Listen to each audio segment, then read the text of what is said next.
So we just brought Kano baby back in. He comes up next to me.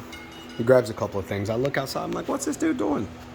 He grabbed his blankie and his tablet and took it out to the lawnmower.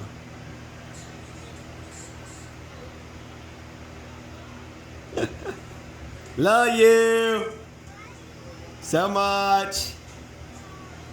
So much.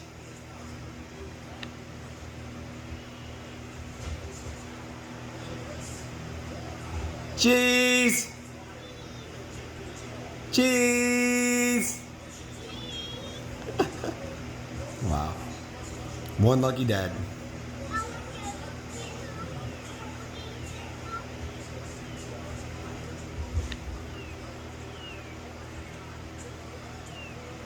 I hope you don't step on the tablet.